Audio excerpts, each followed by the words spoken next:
ஓம் சாய்ராம். ஏற்கனவே நான் சொன்னேன், இந்த வித் கிராஃப்ட் பண்றவங்கலாம் பாபா கிட்ட, பாபாவுடைய பக்தர்கிட்ட ஒன்றும் வாராட்ட முடியாதுன்னு சொன்னேன். அதனால பாபா தெளிவா சொல்றாரு, என்ன நினைச்சு ஒருத்தன் என்ன நினைச்சுக்கிட்டே தூங்கினான்னா அவன் கனவுல கூட அவனை நான் காப்பாத்துவேன் அப்படிங்கிறாரு.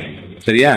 அவங்ககிட்ட போய் யார் எந்த வித் கிராஃப்ட் வந்து அது என்ன செய்ய முடியும் அப்படின்னா, அவன் முழிச்சுருக்கும் போது எப்படி அவனை வந்து தொட முடியும் சொல்லுங்க பார்க்கலாம். இங்க ஒரு சின்ன உண்மை இருக்குது. அந்த வித் கிராஃப்ட் செய்யறவங்க எல்லாருமே, அந்த பிளாக் மேஜிக் பண்றவங்க எல்லாருமே யாரை டார்கெட் பண்ணுவாங்க தெரியுமா? மனசு பலவீனமா இருக்கிறவங்கள தான் அவங்க டார்கெட் பண்ணுவாங்க. அடிக்கடி பயப்படுறவங்க, எளிதா நம்பிடுறவங்க, வாழ்க்கையில தோல்வியை ஏத்துக்க முடியாதவங்க, அவங்கள தான் டார்கெட் பண்றாங்க. ஆனா பாபாவுடைய பக்தர்கள் அப்படி இல்லை. அவங்க தோல்வியில கூட பாபா இருக்கிறாரு அப்படின்னு நினைப்பாங்க. வெற்றியில மட்டும் இல்லை, தோல்வியிலும் இருக்கிறார் அப்படின்னு நினைப்பாங்க. அப்படின்னா அதனாலதான் பாபா பக்தருடைய வாழ்க்கையில கஷ்டம் வந்தாலும் சரி, ரொம்ப முழுசா உடைஞ்சு போறதில்ல. கொஞ்சம் அழுவாங்க, ஆனா நம்பிக்கையை விடவே மாட்டாங்க. அந்த நம்பிக்கை இருக்கிற வரைக்கும் அந்த வித் கிராஃப்ட், அந்த பிளாக் மேஜிக் எதுவுமே செய்ய முடியாதுங்க. இன்னொரு முக்கியமான விஷயம் சொல்றேன். அந்த சூனியம், ஏவல் எல்லாம் வெளியில இருந்து வர்ற சக்தி இல்லையா?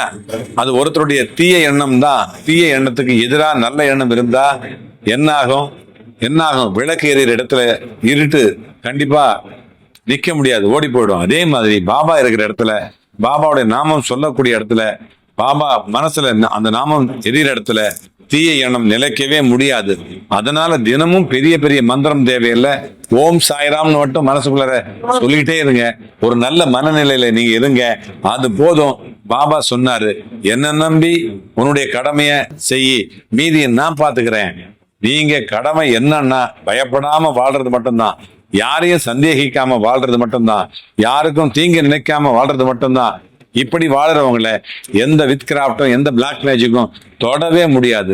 இன்னொரு விஷயம் சொல்லணும், நிறைய பேர் பாதுகாப்புக்காக அந்த கற்கள், நூல்கள், தாயத்து எல்லாம் தேடுவாங்க. ஆனா அதுல தப்பில்லை.